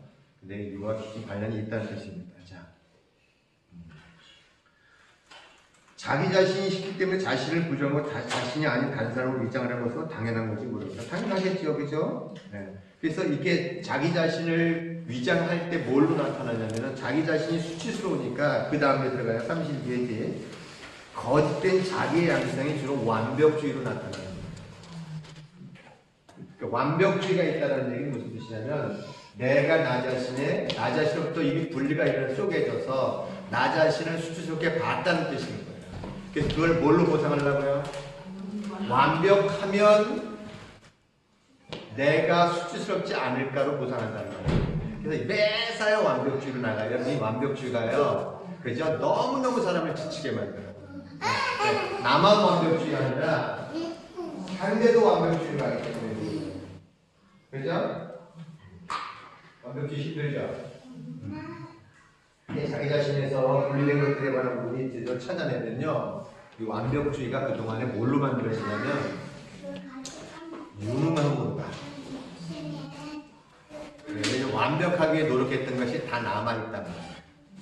그래서 굉장히 유능할 수 있어요. 근데 유능함이라는 것 자체는 근본안에 뭐가 바뀌어야 된다고요? 믿음이 바뀌어야 되는 거예요. 완벽주의, 완벽하게 간 게 수치심에서 갔지만 근본적으로 난 수치스럽지 않아 라고 와야만 그 자체가 유능함으로 가는 거지. 왜냐면 이 완벽주의 뒤에는 나가 수치심이 있기 때문에요, 항상 이 남을 평가하고 판단하는 이것이 들어가게 돼 있단 말이에요. 자, 보세요. 그래서 이 사람들은 어떻게 되는지 아세요? 이게 보세요. 거짓된 자기 양성이 주로 완벽주의로 나타난다는 것은 흥미로운데 이는 자신의 영혼의 구멍이 난 것을 밖에서 보상하는 태도이기 때문이다. 이런 거예요. 맞죠? 그럼 내가 안에서 구멍이 났으니까 밖에서 보상을 계속 하려 한단 말이에요. 근데 중요한 건 밖에서 아무리 보상을 해봤자 안에서 구멍난 걸 어떻게 메꾸냐고. 그래서 이때 나타나는 형상은 어떻게 되냐면 이게 너무너무 완벽주의가 힘들단 말이에요. 어릴 때는 완벽주의의 성자의 모습을 한단 말이에요. 그렇죠? 성자의 모습. 막 성자처럼 한단 말이에요. 남들 볼 때 성스럽다고. 이게 강박이야. 근데 이 성스러움의 관계를 못 견딘단 말이에요. 그러면 갑자기 뭐가 돼요? 거지가 되어버린단 말이에요. 개거지가 된단 말이에요. 그죠? 인간이자가 된단 말이에요. 보세요. 어마어마하게 성취하는 모습과 어림도 없는 모습. 아주 성자와 같은 모습과 이에 반하는 사악한 모습. 권력으로 찍어내리는 모습과 동정으로 밀어붙이는 모습 등 겉은 위장은 극과 극을 달한다. 이렇게. 이해가 되죠? 항상 이 모습, 제가 이 모습이 있었던 거예요. 이 과장된 이 모습이 있었던 거예요. 우리 회원이 40만이야. 이래주지. 수심 대회하는 때는 아마 지금도 그러고 있을 거예요. 자, 그 다음에 32페이지. 그죠? 이게 보세요. 저번에 어저께 우리가 뭐냐면 독립이라는 걸 아직도 가야길에 배웠잖아요. 그죠? 그래서 사랑은 집착이 아닙니다. 사랑은 상대와 나를 성장시키는 과정입니다. 이렇게 그런 의지입니다. 이렇게 표현했잖아요. 그죠? 근데 우리는 헷갈리는 게 집착과 사랑은 혼동이에요. 집착은 상대가 성장하는 걸 반드시 맡게 돼 있어요. 같이 물귀신 되자는 게 집착이죠. 네? 근데 보세요. 그죠? 그런데 그러면 어떻게 되냐면 상호 의존 관계를 형성하는 거예요. 독립된 관계가 서로 좋아서 춤을 추는 게 아니라, 그죠? 상호 의존. 이렇게 상호 의존이 가장 대표적인 게 어떤 거냐면요. 이 금방 아는 게 있어요. 집안에 보면 꼭 누구 한 사람은 술주정뱅이야. 그래요? 아버지가 술주정뱅이면 엄마는 상호 의존성이 굉장히 많아. 엄마가 술주정뱅이면 또 아빠가 상호 의존적. 한 사람은 굉장히 성스러운 모습을 하고 있어요. 그죠? 술 먹는데 아버지는 술 먹고 막 술 주정하잖아요? 그러면 엄마가 잔소리가 무지하게 많아. 막 촉촉촉. 근데 술값은 엄마가 돼. 항상 희한해. 이해하셨어요? 한 사람은 더 인간 이하가 될 때, 한 사람은 뭐냐면 인간 이상의 역할을 한단 말이에요. 한 사람은 성스러워. 한 사람은, 그래서 어떤지 아세요? 술 주정뱅이는 더 추해져요. 더 수침이 더 많이 느껴지도록 상대편의 상호 의존적인 사람은 더 포기한 거예요. 왜냐면 내가 아니면 저런 사람 누가 데리고 살아? 이게 된다. 그죠? 이것이 부부관계에서 이게 건강하지 못하면 항상 상호 의존이 나타나는 거예요. 그래서 상호 의존이 알코올 중독자 가정들을 연구하다 보니까 나타나는 거예요. 보세요. 상호 의존은 어릴 적 상실감에서 비롯되었던 견해이다. 상호 의존의 사람은 내면의 삶은 없고 모든 것을 외부에서 이루려 한다. 그죠? 사랑도 행복도 심지어 자신에 대한 느낌조차도 외부에 의존한다. 그죠? 그래서 상호 의존이야말로 내면의 수침의 정수라고 본다는 거예요. 내가 너무 수치스럽기 때문에 상대로부터 내가 보기함을 얻어야만 내가 존재 가치 한다는 거예요. 상호 의존이 이거 어려운 거예요. 그래서 제가 항상 여러분 어린아이들 너무 일찍 키울 때 너무 애들과 많이 부딪히게 하지 마라 그랬어요. 왜냐면 상호 의존성이 증가해요. 너무 어린 시절에 가가지고 사회성 좋다 그러잖아요. 그죠? 여러분 사회성이라는 건 내 자신을 사랑해야만 나오는 거예요. 내 자신을 사랑해야만 상대편도 사랑하잖아. 그죠? 그래서 그 관계 안에서 그죠? 서로 배려할 수 있는 게 사회성이잖아요. 그죠? 상호의존은 그게 아닌 거야. 상호의존적인 사람들은 자기가 없어. 그러니까 모든 걸 자기가 맞추지. 아니면 모든 걸 지배하려고. 그죠? 상호의존 너무 어린 시절에 부딪히게 하지 마라. 상호의존적인 사람들은요, 꼭 어떤지 아세요? 자신이 읽어보니까 남들하고 어울리려고 그래요. 그래서 보면요, 애 키울 때 있잖아요. 그냥 어울리지 마세요. 애 키울 때는 어울리는 거 아니에요. 그럴 시간도 없어. 그죠? 그래서 애 사회성 길러준다고 어울리려고 그래. 다시 그런 애까지는 자기가 외로워요. 그죠? 애 키울 때 있잖아. 어울릴 시간이 어떻게 했어요? 물론 이런 교육을 통해서 자기 내면을 볼 수 있다면야 상관없지만, 그렇지 않다면 지쳐. 그걸 잘 얘기해준 사람이 누군지 아세요? 하영이 사랑이라고 상호의존증을 가져서 그렇게 올렸다가 모든 과연 다 시켜봤던 사람인 거야. 그죠? 하영이 사랑 여기 남부방에서 강연할 거거든요. 나중에 우리 깡큰 엄마가 강연하실 거고 얘기한다. 그래서 그분은 두 가지를 경험해 봤기 때문에 압니다. 자, 신경증에 관한 이런 모습으로 나타난다는 거예요. 자, 두 번째, 성격장애 있을 때 수침이 어떻게 작동하는가 보세요. 그죠? 성격장애에서는, 그죠? 경계성 성격장애 수치심. 경계성 성격장애. 이게 뭐냐? 경계성 성격장애 자꾸만 들어가니까, 보세요. 어떤 특징이냐면요. 성격장애 이 사람들은 자기 자신의 이미지, 자기 이미지를 구체화시키지 못해. 그러니까 자기가 누구지 모른다는 뜻인 거예요. 네. 그러니까 자신의 기대, 느낌, 자존감을 표현하는 데 어려움을 겪은. 자기 감정이 뭔지 몰라. 표현 못해요. 그 다음에 자기 확신의 어려움이 있어. 이게 경계성 성격장애의 특징인 겁니다. 경계성 성격장애의 특징은 어떤지 아세요? 남한테 되게 잘해요. 굉장히 잘해요. 왜냐면 그 사람한테 내가 없으니까 키가 맞게 맞춘단 말이에요. 근데 아주 친근한 가정한테는요, 불같은 발을 해요. 왜? 제가 그랬지만 자꾸 찔러서 내가 찔리려고 방해하는 거 아니야? 그죠? 자, 그 다음에 그 33쪽에서 34쪽. 그죠? 보세요. 수치심이 어떻게 중독으로 오냐 이거죠. 보세요. 여기 이렇게 나와요. 중독은 내가 날 아무도 사랑해 주거나 받아주지 않고 외롭고 기댈 것이 없는 존재로 여기는 생계에서부터 출발한다. 하지만 엄밀히 말해서 중독은 다른 사람이 자기를 사랑하지 않기 때문에 이보다는 자기가 자신을 사랑하지 못해서 생긴 일입니다. 이미 습득을 해버리는 거야. 너는 사랑해서는 안 돼, 너 자신을. 네. 너는 너 자신을 고귀하고 존귀한 존재라고 장엄한 존재라고 믿어서는 안 돼. 라는 메시지를 받았고 그거를 진실이라고 믿어버린 거예요. 거짓인데도. 네. 누가 그걸 줬어요? 부모가 자기 자신을 사랑하지 않았기 때문에 습득을 해버렸다는 거예요. 여러분, 자기 자신을 사랑한다는 거하고 나르시즘은 달라요. 자기 자신을 사랑하는 존재는 자기만 사랑하는 게 아니라 자기를 사랑하는 만큼 남을 사랑하게 돼 있어. 나르시즘은 자기 자신을 사랑하지 못했으니까 늘 사랑을 누구한테 뺏어온다고요? 남한테서 뺏어와. 그래서 자기 위에는 아무런 관심도 없어. 나르시즘 자체가. 그죠? 보세요. 그래서 수치심은 자기 존재로, 자신의 존재로부터 비롯된 생각을 행동으로 보상하려고 하는 소위 행위지향적인 인간을 만든다. 그죠? 네. 결국 나중에는 어떻게 되냐면요. 이게 그래서 자기 자신의 수치심을 행위로 보상하려고 만드니까 행위 집착적인 사람이 된다 그래서 결국은 중독이 되면 집착까지 수준이 돼야 돼요. 왜냐면 그 행위에 대한 집착이 일어난단 말이에요. 그죠? 그래서 내면의 불만족을 표출한다. 여러분 이게요. 결국은 나중에 뭐냐면 그 자체에 관한 집착 수준에 간다는 거예요. 집착. 그죠? 욕망의 집착 자체가 고통을 일으킨다 그랬어요. 네. 근원에는 뭐가 있다고요? 자기를 수치스러운 금연이 있다는 뜻입니다. 네. 그거를 수치스로 하니까 내 자신에 머물지 못하고 외부에 머물게 되고 외부에 머물러서 나 자신을 보상하려니까 행동에 관한 것에 집착하게 되고 그죠? 따라서 외부의 행위에 관한 외부가 원했던 것에 대한 가치에 착을 하게 됩니다. 그래서 욕망을 계속 깊이 들어가면서 놔버리게 되면, 이 착을 놔버리게 되면, 궁극에서 뭘 만나게 된다고요? 내 자신을 수치스럽게 여기느냐, 안 여기느냐, 이 마음을 만나게 돼요. 이 마음에서, 수치면서 나올 때에 이어서 욕망에 관한 착이 사라져.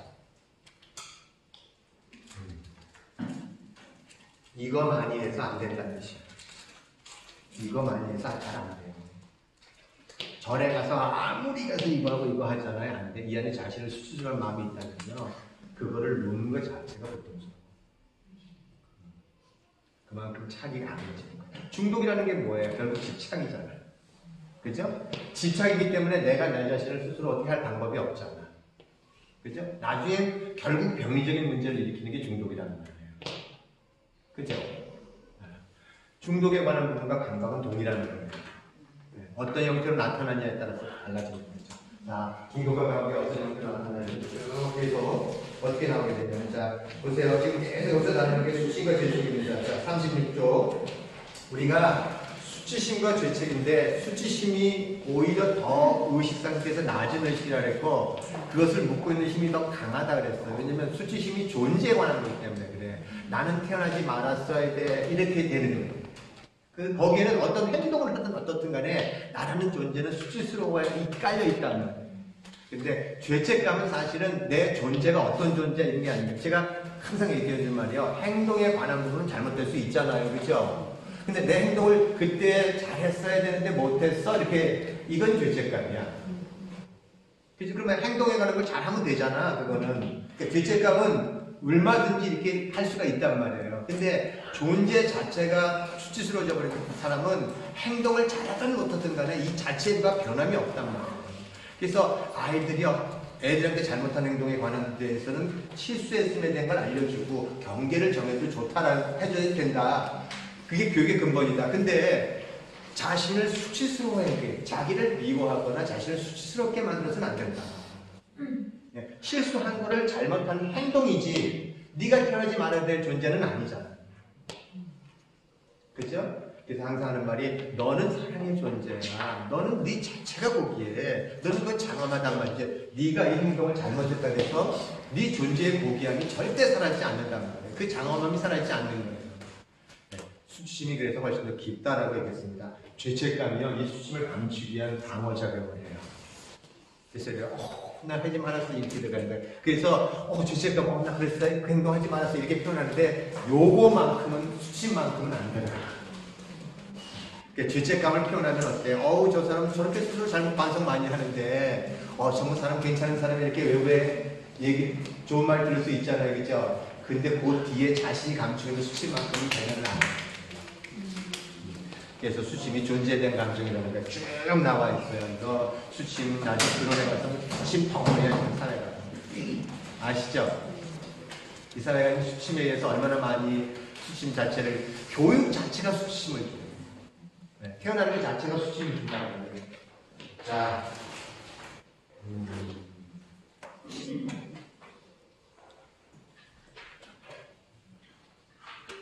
죄책에 관해서는요. 제가 아까 비유수를 잘 나온다고 얘기했습니다. 자, 그 다음에, 그럼 성격장에서는 어떠냐? 그죠? 성격장에서는 어떤 수침이 나타나냐? 수침이 어떤 모습으로 변형되냐면, 38페이지, 그죠? 나르시즘으로 가요. 보세요. 성격장애로서의 수치심 이렇게 나와있죠. 그죠? 자기 노출 성격장애 이렇게 들어갔습니다. 그죠? 나르시즘은 오직 남들이 자기 자신을 봐주고 숭배할 대상일 뿐이다. 이렇게 들어가는 거예요. 악성 나르시즘은 자신이 하는 모든 일에 끊임없는 주의와 완벽을 요구한다. 그리고 그런 인격이 추구하는 일은 자신의 전능을 보여줄 부와 권력의 아름다움을 쫓으며 다른 사람들이 자신에게 열광하고 숭배해주는 것뿐이다. 하지만 그 밑에 깔린 것은 질투와 분노로 가득 지독한 공감과 험악입니다. 다시 말해서 악성 나르시즘의 중심에 있는 것은 내면한 수침이라고 볼 수 있다. 이렇게 되는데 여러분 이 악성 나르시즘의 가장 대표적인 사람이 누군지 아세요? 히틀러야. 히틀러. 독재자들은 다 이 악성 나르시즘의 이 대표적인 자라고 보는 거예요. 그 안에는 뭐가 있다고요? 굉장히 깊은 공허감과 허망함, 무에 관한 감정이 있다. 아무것도 아니야. 나 자신 존재는 아무것도 아니야. 아무런 가치가 없어. 그죠? 네. 이렇게 나타난다는 거에서 자, 그 다음에 편집장애. 편집장애라는 건 어떤 건지 아시죠? 어떤 하나가 끝끝내 물고 들어간단 말이에요. 편집장애. 이 사람은 언제나 편집장애인 사람들은 굉장히 초긴장 상태로 해 모든 거예요. 이 편집장애 같은 사람은요, 그냥 일어날 일들로 굉장히 심각한 일로 받아들인다는 거예요. 이거 일종의 편집장애 여러분 문단속 하는 사람이 있어요. 문단속 그래 문 작은 누가 아니면 또 들어가서 보고 그런 거 있죠. 내가 문 열어놨냐 안 열었냐 가스불 켜놨냐 이런 거 있잖아. 그죠? 약한 편집장애. 네, 봐요. 편집증은 절망적으로 불안정하게 느끼는 마음이라 정의했다. 편집증의 결함이라면 그것은 외부를 비난한다는 데 있다는 거예요. 편집증인 사람은 끊임없이 남한테 결점 찾아요. 그죠? 이들은 수치에 기초한 눈은 자신을 부정하고 싶은 자신에 대한 경멸이나 불만족을 외부로 투사한다. 이게 편집장에 괜찮아. 편집장에 있는 사람들은요, 자기가 실수한 거는 눈 감아 말도 안 해. 그죠? 근데 남이 실수한 건 못 견뎌.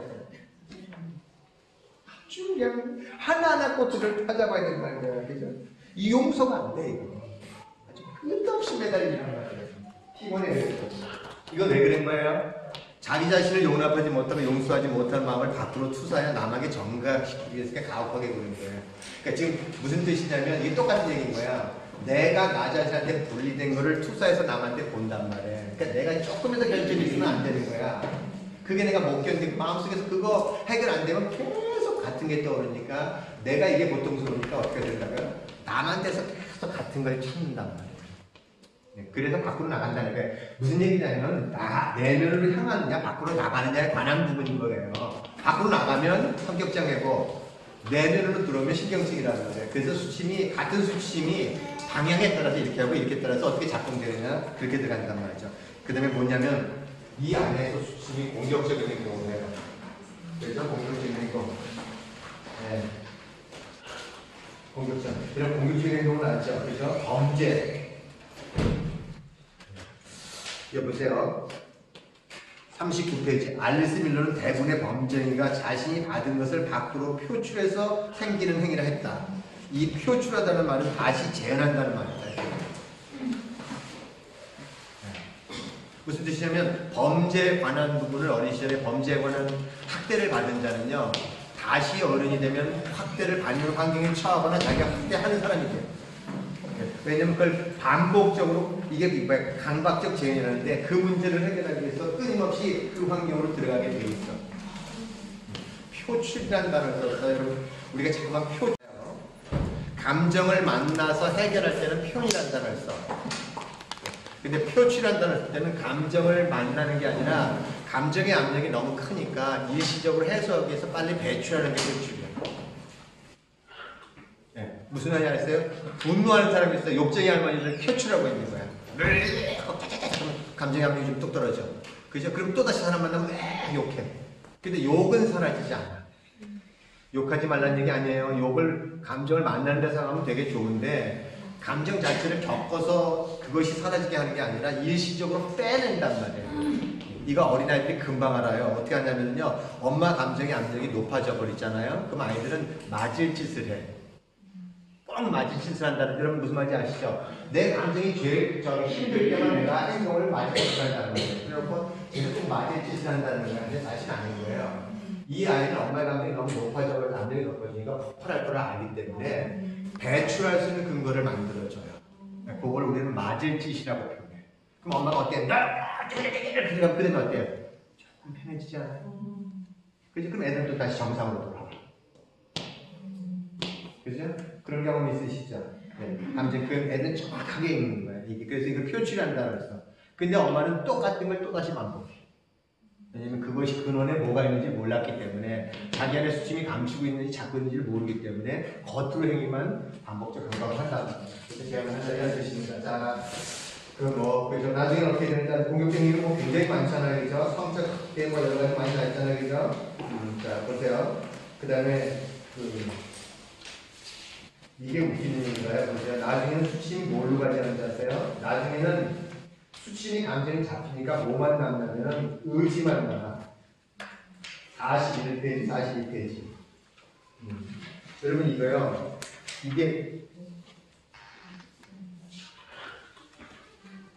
이게 나중에는 의지 중독이라는 게 있어요. 자 보세요. 41페이지. 해로운 수침을 가진 사람의 이면에는 항상 무슨 척을 하려는 양상이 숨어있다. 척을 하는 양상. 그게 척이라 그랬잖아요. 그죠? 정상에서 벗어나 과장되게 오버하는 행동은 그의 의지 쪽에 문제가 있어 생긴다. 악성 나르심이나 자기를 확대해 보이는 증상 아니면 자신을 벌레처럼 여기는 행동, 이 양극들의 모든 행동이 같다고 봐야 돼. 이렇게 하는 거나 벌레처럼 이렇게 하는 거나 동일하단 말이에요. 그 안에 수침에서 근거한 거는 동일하단 말이에요. 그죠? 보세요. 왜냐면 벌레처럼 여기는 거, 난 벌레야, 이제 나 자신 이렇게, 이게 수침에서 나와요. 그죠? 근데 그것도 사실은 따지고 보면 과장된 거예요. 성스러운 거로 과장 하나, 아주 그냥 최악의 원래처럼 깨는 거나 둘 다 과장이란 말이야. 무슨죠? 나 자신에 관한 부분이 아닌 다른 존재가 됐다는 뜻입니다. 그죠? 자, 보세요. 그들은 자신을 너무 낮춘 나머지 다른 곳에서 도움을 전혀 받을 수 없고 또 나아질 수도 없다고 과장되게 판단하기 때문이다. 그죠? 자, 보세요. 나중에요. 더 이상 수침이 내면화돼 버리면 뭐만 남냐면 감정이라는 자원 자체가 소진이 돼 버렸어. 그래서 뭘 쓸 수 있냐면 의지만 사용하게 돼 있어. 그래서 뭐가 되면 의지 중독만 돼요. 의지 중독 어떤 건지 아시죠? 뭐든지 자기 의지로 할 수 있다고. 그래서요, 굉장히 일상에서 보죠. 그러면 이 의지 중독이 된 사람들은요, 의지를 가지고 세상을 통제하려 해요. 보세요. 감성을 이성적으로 처리할 수 있는 힘이 얼어붙고 사고가 자유롭지 못하게 된다. 사고장이 없는 의지는 제멋대로 작동하게 된다. 이때 의지는 더 이상 내용이 없는 의지 그 자체일 뿐이다.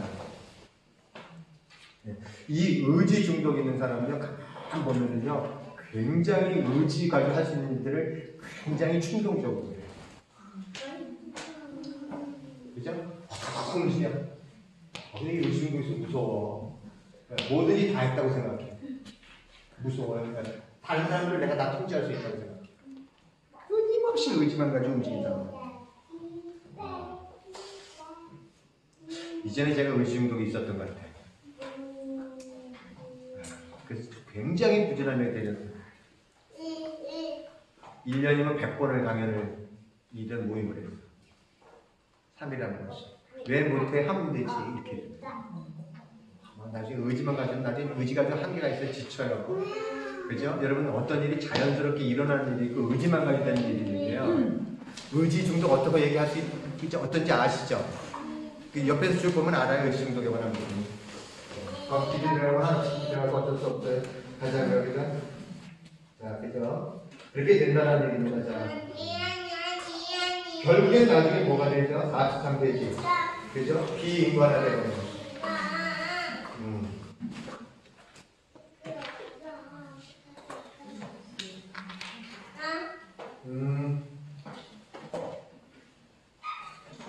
이제 보세요.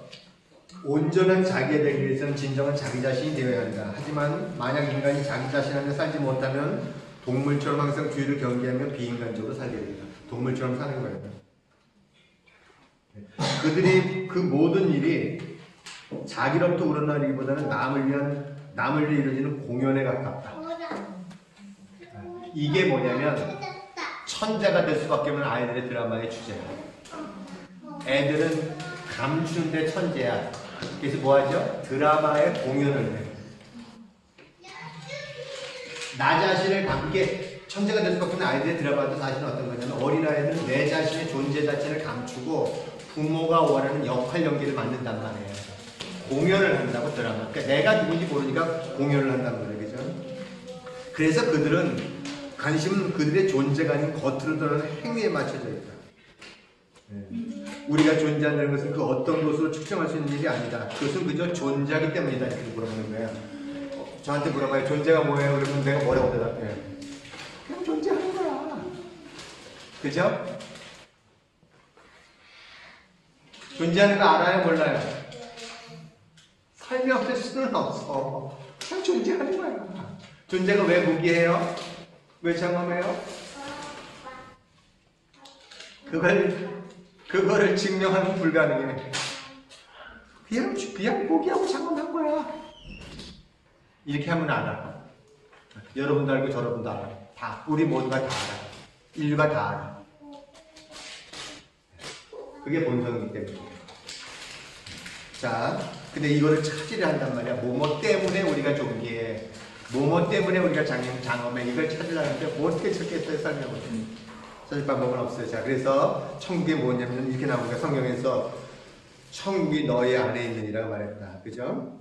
네. 하지만 해로운 수준이 웃긴 사람들은 자신 안에 열등하고 못났다고 여기는 거로 자신이 아닌 겉에서 행복과 자신의 가치를 찾으려한다. 그 결과 영혼의 파멸이다. 같은 얘기를 계속 하고 있는 거예요. 같은 얘기를.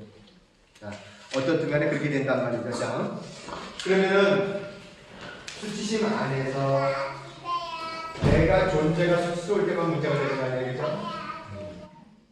근데 수치는 어떤 특징이라 했습니까? 감추는 특징이 있어요. 그죠? 그래서 못 찾아요. 그래서요, 이 책에서는 수치심을 어떻게 감추는지 층을 나눴어. 그래서 내가 수치심을 찾기가 되게 쉬울수록 층이 바깥에 있는 거야. 근데 내면으로 들어갈수록 수치심을 더 감추는 층이 더 어두워. 그래서 하나의 층이 있고 두 번째 층이 있고 세 번째 층이 있다고 해요. 그죠? 그래서 첫 번째 층은 어떤 게 있냐? 우리가 말하는 프로이드 안에서의 부정, 억압, 투사 있죠? 이것은 다 1번째 층이야. 이건 그래서 안으로 들어갈수록 공통적으로 사용해. 모든 인류가 배우지 않아도 누구한테 배우지 않아도 바로바로 방어 기제로 사용할 수 있는 것이 안에 있는 층들, 맨 안에 층이 있습니다. 어떤 층이 있다고요? 자 보세요. 일단 가족 체계 안에서 어떻게 해서 이것이 수치심이 가족 안에 들어오느냐 되는 부분입니다. 새로운 수치심의 요인, 그러니까 수치심을 일으킬 수 있는 요인이 가장 근본이 사회도 있고 가족도 있는데 핵심은 가족이에요. 그래서 수치심이 출발되는 지점은 부모로부터 출발하는 거예요. 이 부모가 가족의 설계자이기 때문에. 그래서 양쪽에서부터 수치심이 오는데 중요한 건 수치심이 가족이라는 시스템이 만들어지잖아요. 그러면 가족은 개인보다 힘이 강해. 부모 한 사람이 갖고 있는 힘, 엄마, 아빠가 갖고 있는 힘들이 있잖아요. 그죠? 그 힘보다는 가족의 시스템이 훨씬 강해서요. 가족은 이 수치심을 기반으로 해서 가족이 형성되면 가족은 역기능 가정이 된과 동시에 가족은 이 역기능이 돌아가기 위한 역할을 맡아줘야 돼요. 그래서 시스템 자체가 오는 가족들에게 이미 그 가족들을 묶어버리게 돼 있다는 뜻인 거예요. 시스템 자체가 어떻게 움직여지는지를 모르잖아요. 그러면요, 여기서 벗어날 방법이 없는 거예요. 무슨 얘기죠? 우리는요, 시스템 안에서, 엮이는 가정 안에서 나도 모르게 들어와. 우리 집은 우리 엄마, 아빠가 설계를 할 때 수침을 가진 사람이 만나서 설계를 했어. 나는 내가 태어나는 장남으로서 어떤 역할이 들어왔냐면 수침의 성향에서 영웅의 역할을 맡아줬어야 되는 거예요. 내 시스템 내에서는. 왜냐면 이 가족 전체가 사회를 대변하기 때문에 내 안에서 내 자신에 관한 부분들 안에 내가 나아질 뿐만 아니라 내 가족 자체가 수치스러워요. 그래서 이 가족 자체를 수치스럽지 않게끔 포장해야 되는 누군가의 사람이 필요하단 말이에요. 누구냐면 저 같은 영웅이 필요한 거예요. 그래서 저는 평생을 영웅의 역할을 맡았어요. 나는 나중에 알았어요. 왜 내가 영웅을 맡았는지 알았다. 근데 수치롭잖아요. 그죠? 그러면 영웅뿐만 아니라 어떤 사람이 꼭 있어야 되냐면 수침을 배출해야 될 사람이 꼭 있어야 돼요. 그래서 그 집에 보면 가장 순수하고 가장 여리고 그죠? 받아들일 수 있는 찌질이 한 사람이 있어야 돼. 왜냐면 우리 집에서는 누가 그 수침 대신 역할을 맡았냐면 우리 작은 누나. 아들을 원했던 집에서 첫째는 딸이라고 남았는데 둘째도 아들이니까 아버지가 엄마를 미워했다는 거예요. 그러니까 작은 누나는 태어나자마자 무슨 역할을 맡게 되냐면 수침의 배출구 역할을 맡는 거예요. 잠만 자는 거예요. 너무너무 수치스러우니까 아는 거야 벌써. 환영하지 않았다는 걸 아니까 잠만 잔단 말이에요. 온 가족이 뭐냐면 가족 내에서 작은 누나를 공격함으로써 내 수침을 조금 덜 나가는 거야. 이런 명충아, 이런 맹꽁아, 이런 바보야 이렇게 부모가 부르면 가족들도 따라서 이런 맹꽁아 이런단 말이에요. 근데 작은 누나는 계속 맹꽁이 역할을 맡아. 뭐 그릇을 하면 꼭 깨고 뭘 하면 꼭 가고. 왜냐면 그 역할. 근데 가정은 이 맹꽁이 역할을 맡은 사람이 있어야 돼. 예? 그래야만 내가 덜 수치스럽잖아. 그죠? 가족 전체의 균형은 이 사람에 의해서 잡혀진단 말이에요. 그것들을 잘 설명한 게 뭐냐면 앞에 나온 맥스에 관한 얘기입니다. 맥스. 그죠? 맥스가 어떻게 해서 수침이 내려야 되는지 쭉 나와서 자 이게 안에서 이게 모르면 계속 보세요. 자.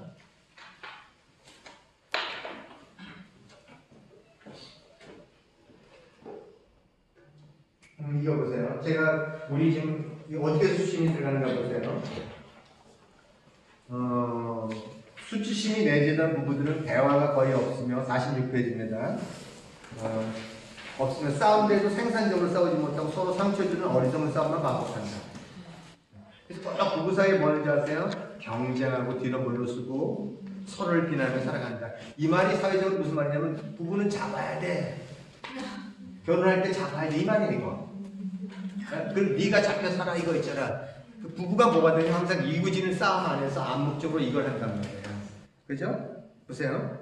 근데 여기 보세요. 여기 배려된 사람들이 여기 이렇게 또 나와요. 우리 계속 들어줘라, 들어주는 게 사랑이다 이렇게 나오잖아요. 뭐라고 했지 보세요. 아이는 부모의 주의와 시간이 필요한 존재다. 아이를 돌본다는 말은 시간을 내서 아이와 함께하는 것을 말하는데 이건 아이와 아이한테는 똑같이 얘기하잖아요. 그죠? 이는 부모가 아이를 위해 있어 준다는 말이지 아이가 부모를 위해 있어 준다는 말은 아니다. 그래서 제가 항상 이렇게 물어보는 게 누가 부모야? 네가 부모야? 내가 부모야? 이렇게 물어보는 거예요. 왜? 부모가 애를 돌봐줘야 되는 게 맞단 말이에요. 근데 애가 부모를 돌본단 말이에요.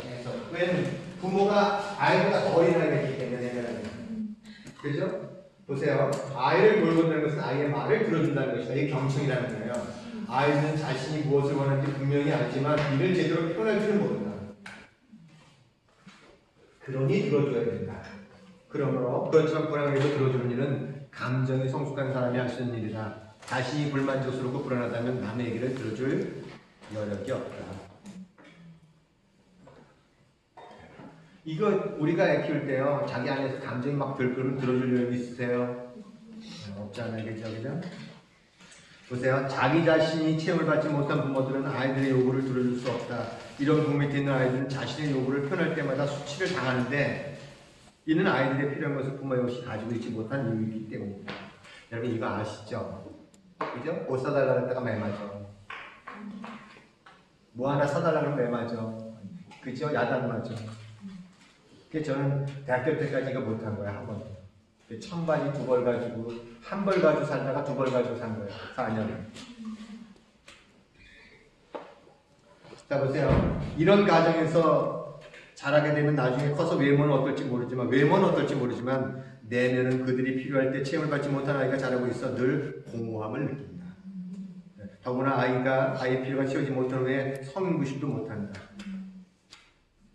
이 말의 뜻은 성인이라면 자신이라면서 준비하는 즉 자신이 스스로를 만족시키려 하는 수준의 사람이라 볼 수 있지만 이들에게 요구가 미해결 상태로 남아 성인으로 가질 수 있는 만족을 줄 수 없는 것이다.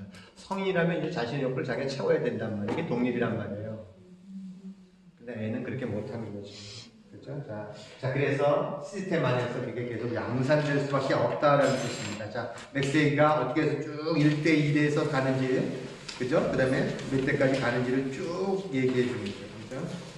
거기에 보면은 잃어버린 아이도 있고, 나같이 영웅을 만든 사람도 있고, 애교 떠는 사람이 또 있어. 딸랑이가 있어. 그 다음에 부모 역할을 대신해주는 부모의 위로자가 있어. 그죠? 이 역할에 관한 역할들, 다양한 역할들이 있어요. 그죠? 그거에 관한 책들 쭉 읽어보시면 내가 뭘 했는지를 쭉 아시게 될 거예요. 그죠? 이렇게 해서 그 가족에 의해서 간다는 뜻입니다. 그죠? 자, 56쪽. 네. 자, 보세요. 근데, 가족은 공기와 같단 말이에요. 태어날 때 그것밖에 없었잖아. 그죠? 누가 없어 비교의 대상도 없잖아. 그죠? 그래서 어떻게 되는지 아세요? 그게 3인 줄 아는 거야. 엮이는 가정에 태어나면 엮이는 3인 줄 아는 거야. 여러분, 저 시집 갔더니, 저 시집 식구들이 이상하지 않아요? 다 이상한 사람들만 모여있죠. 이 말인 거야.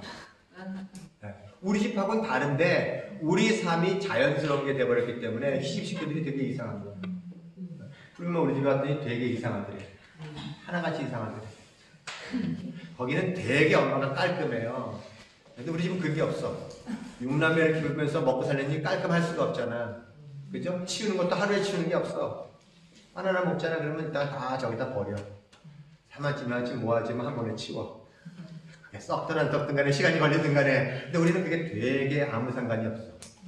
그래서 우리 엄마가 저하고 살면서 좋은 게 하나 있는 거야. 아무리 어지럽거나도 내가 화가 나는 거야. 애 키울 때 막 애도 키워야 되고 있잖아. 치워야 되잖아. 그죠? 그냥 그거 없어. 아무리 이렇게 발로 이렇게 되냐도 집 치우라는 말을 해본 적이 없어. 왜냐면 나는 그거보다 더 그 집이 살았으니까 뭐가 화가 나겠어. 그죠? 안 되면 내가 그냥 주선을 쳐버리면 되는데. 그거는 풀면마가 좋은 거야. 근데 풀면마 대신 풀면마가 굉장히 쉬우잖아. 그럼 내가 되게 불안해져. 내가 모질러지니까. 때론 집에 가니까 되게 조심스러워. 이렇게 하다가 그래도 저기 쏟을 수도 있는데 그냥 풀면 화낼 것 같아가지고 늘 강조해. 난 깨끗한 게 제일 좋아. 집 얼마 상관없어. 난 깨끗한 게 제일 좋아. 태어날 때 저 우리 엄마가 깨끗한 집에 가서 살았거든. 장모님이 이사를 가서 그렇게 좋아서 쓸고 닦았으니까 우리 엄마가 다녔을 때 쓸고 닦았단 말이야. 늘 깨끗한 게 좋아, 깨끗한 게 좋아. 그러니까 내가 긴장하는 거야. 난 깨끗한 거 안 좋아. 지금 자 신대만에서 자 근데 거기 왜 이 얘기 제가 했는데 이런 거야. 우리가 모르는 것을 느낄 수가 없다. 그죠? 여러분 모르는 거 치유할 수 있어요? 모르는 거 선택할 수 있어요? 모르는 거 어떻게 선택해? 모르는 건 모르는 거지. 그죠? 근데 오늘 이 자리에 왜 오셨어요? 내 무의식에 모르는 게 뭔지를 의식으로 올리기 위해서 오신 거예요. 그래야만 뭐가 가능하다고요? 선택이 가능해져요. 모르는 거는 절대 치유할 방법이 없는 거예요. 그래서 내가 뭘 모르는지, 나도 모르는 사이에 나한테 무엇이 형성되지, 만들어졌는지, 그것이 어떤 요인으로 왔는지, 그걸 내가 어디에 감췄는지를 쭉 설명하기까지 하고요. 자, 그 다음에, 그죠? 그 다음에 수치의 모델 63에서 64쪽.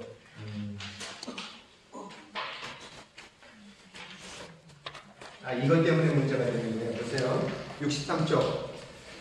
수치심이 내재된 사람들이 수치심이 내재된 사람들 만나 결혼한다는 것이 사실이다. 천생연분끼리 만나. 그게 남편을 뭐라고 할 이유가 없어. 내 무의식이 정확하게, 그죠? 그걸 해결할 사람을 만나게 돼 있기 때문에. 그래서 의식이, 그 의식이면 그 의식이 되는 거예요. 그렇게 만나게 돼 있어요. 그죠? 보세요. 그들 속에 공공하여 있는 상대편이 자신의 욕구를 채워줄 거라고 기대한다. 이들은 불안정하며 불안한 사람들이다. 이 성인 아이들이 사랑을 할 때면 상대편이 그들 길을 채워주는 사람으로 본다. 그래서 그냥 자아감발에 무너지면서 막 그냥 그죠? 홍수가 밀려온단 말이야. 그죠? 이들은 사랑에 빠지면서 유아기에 있었던 혼합주의로 하나가 되어 있는 경험을 한다. 어린아이의 부모에 관한 하나의 경험을 이들은 해버렸단 말이에요. 그러니까 이 사람 미쳐. 이런 사람 어떤 사람인지 아세요? 누가 이거 내 경험 많이 했어요. 어떤 사람이 오잖아. 그럼 프랭카드 걸어. 축! 누구 애인 어디에 오다 이렇게 걸어. 프랭카드. 기차 타고 오잖아. 그럼 앞에서 누구 애인지 어디 막으래 오다 이렇게 걸어. 근데 그럼 이혼해. 그냥 이혼하게 돼 있어요. 왜냐면 내가 부족하다고 생각했던 부분들을 상대편에서 줄 거라고 기대하는 거야. 그래서 나를 이렇게 꿀린단 말이에요. 근데 절대 결혼하면 그거 안 돼요. 그죠? 그래서 결혼할 때는 막 모든 게 다 해결될 것 같은 거예요. 좀 지나면 어떻게 돼요? 보세요. 그들의 사랑이 큰 대안같이 느끼지만 둘은 하나가 되어 세상에 무서울 것 없이 하나도 없는 완전한 상태가 되는 거예요. 그죠? 이런 엑스타시한 사랑이란 불안정한 사람의 수침에 기인하는 것이기 때문이다. 근데 조금 지나면 어떻게 돼요? 누가 돌보고 누구의 뜻대로 움직이는가에 대한 신경전이 벌어지며 서로의 주장이 날카롭게 되게 그리고 수침을 더 많이 가진 사람들일수록 상대방이 자신과 다른 점을 못 참는다. 이들이 주로 하는 말은 당신이 나를 정말 사랑한다면 내가 원하는 대로 해줘야 될 거 아니야? 이 말을 한다는 거예요. 내가 한다네. 그런 거 아니야? 무식해서 네가 날 사랑한다면 이렇게 해줘야 되는 거 아니야? 그죠? 그럼 뭐라고 했어요? 이렇게 안 해주면 사랑 안 하는 거야? 이렇게 되죠. 네가 해, 네가 하면 되잖아. 남한테 하지 말고. 그럼 내가 해줘. 하여튼 거야. 근데 그렇게 되지 않아. 너 이거 좋겠나? 뭐 줄래? 뭐 줄래? 이거 우리 애들한테 그래요. 내가 밥 먹여줄 테니까 너 나한테 뭐 줄래? 공부 잘해야지. 게임하지 말아야지. 그죠? 밥 잘 먹어야지. 잠 잘 자야지. 그죠? 무엇보다 나를 돋보이는 사람을 네가 되어줘야지. 너를 위해서 하는 거야. 아니야. 너를 위해서 하는 거야. 나를 위해서 하는 거야. 그 무슨 말이야. 그렇잖아요.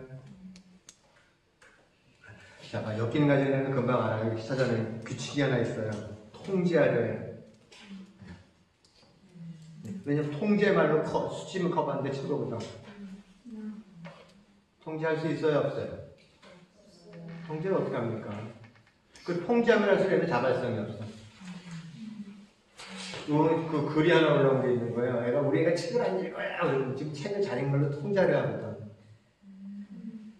그렇잖아요. 그럼 애는 엄마의 감정을 느껴야 안 느끼고 느껴요.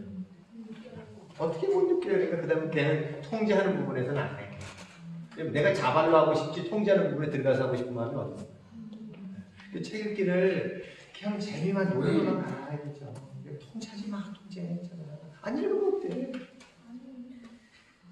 어떻게 해야 되죠? 네? 이게 무슨 뜻이냐면 안 읽으면 어때 마음속에 통제가 없잖아. 그죠? 그런 애들은 책 읽기가 즐거움이 된단 말이에요. 그래서 안 읽을 수가 없어.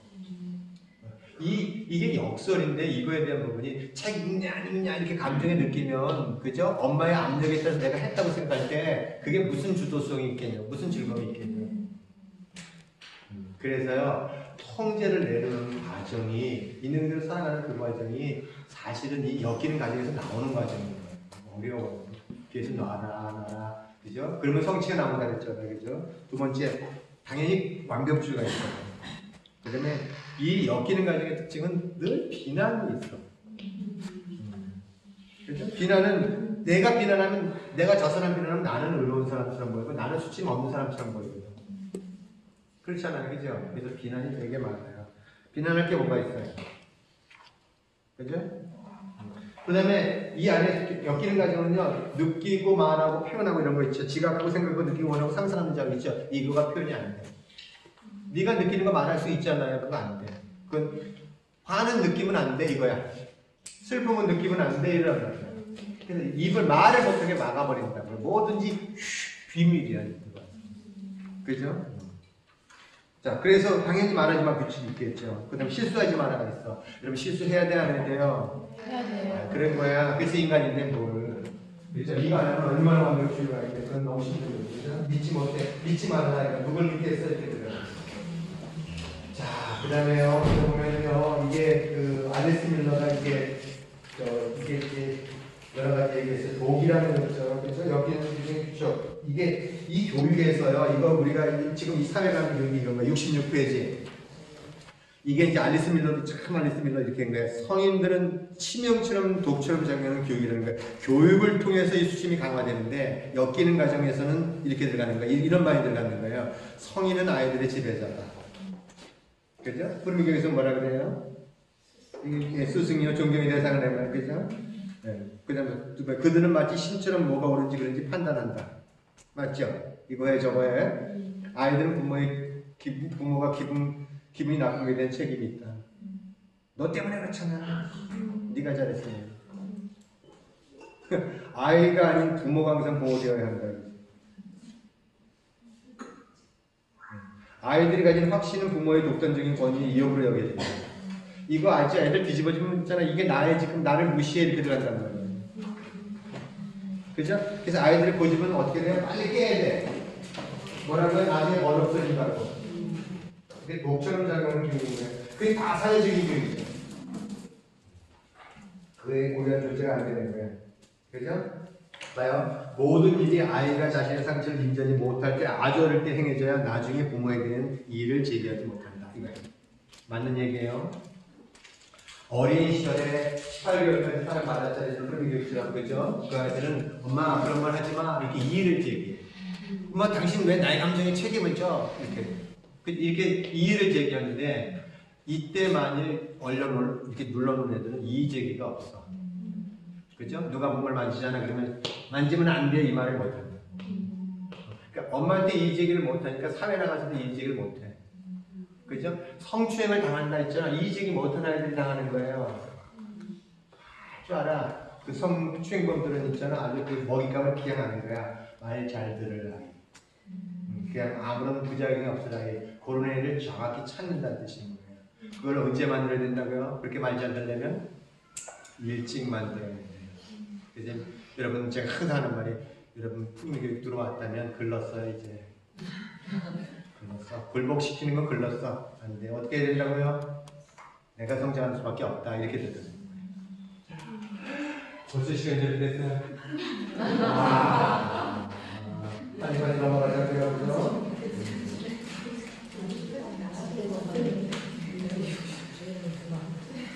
그 정서적인 성찰할 때 이제 보세요. 그 어떻게 해서 이제 그래서 지금 새로운 수침이 가족에 있을 때 가는데 어떤 경우에 그렇게 새로운 수침이 오냐면 정서적인 성적, 정서적인 성적 학대. 당연히 그적인 수침이 쌓일 수밖에 없어요. 그죠? 78. 이때는 뭐가 있어야 되냐면요. 수침이 이렇게 오려면 뭐가 있어야 되냐면 버려져야 돼. 버려져야 돼. 버린다는 거 있죠. 여러분 버린다는 얘기는 어린아이한테 너 갖다 놔라 이런 얘기는 다시 표현하면 너 죽어 이 표현이야. 옛날 사람들은요 사형 대신에 버리는 걸 선택했어. 유배라는 걸 선택했어. 유기. 그래서 사회에서 격리시켜 버린단 말이에요. 근데 아이들은 이것을 죽음으로 느낀단 말이에요. 그러니까 죽이는 것 대신에 무슨 정약용 것을 유배시키잖아요. 그죠? 이게 버려짐에 관한 부분이 굉장히 충격이 커요. 그래서요, 어땠어요? 버려짐. 그죠? 당연히 부모가 버려진다는 게, 갖다 사람들이 이렇게 생각하는 거예요. 버린다는 게 가서 고아원에 갖다 버려만 버린다고 생각하는 거 아니에요. 부모가 반응 안 해주는 게 버립니다. 왜냐면 부모가 자기 세계에 빠져있기 때문에 애한테 반응을 안 해준단 말이에요. 얘는 버린다는 의미가 들어주지 않는다는 뜻이잖아요. 안 봐준다는 뜻이잖아요. 그죠? 감정에 관해서 공감 안 해준다는 뜻이잖아요. 그죠? 그 다음에 놀아주지 않는단 말이에요. 그럼 버리는 거란 말이에요. 우리 사람들은 이거를 이렇게까지 생각하지 않는다는 거예요. 보세요.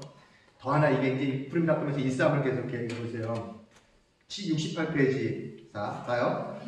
내가 부모가 나한테 자신에게 빠져있어 수침 안에서 감정이 잡혀있으면 부모가 아이한테 반응을 할 여력이 없어. 그죠? 68페이지 읽어요. 사실 돌봐주는 사람이 아예 없는 것보다 사람이 있으나 제대로 돌봐주지 않는 것이 사람을 더 미치게 한다. 여기서 사람들이 미치는 거야. 그래서 이거 가지고 누가 싸우는지 아세요? 어릴 때 엄마가 일찍 죽었어.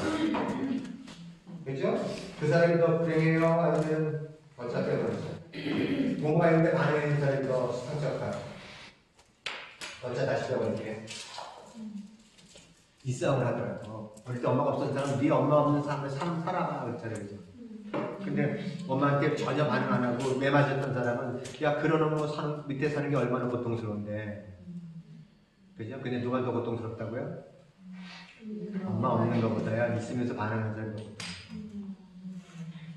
말도 못해가지고. 엄마 없으면 당신 엄마도 없어 어떻게 이렇게 살았어? 이렇게 들어가잖아요. 그죠?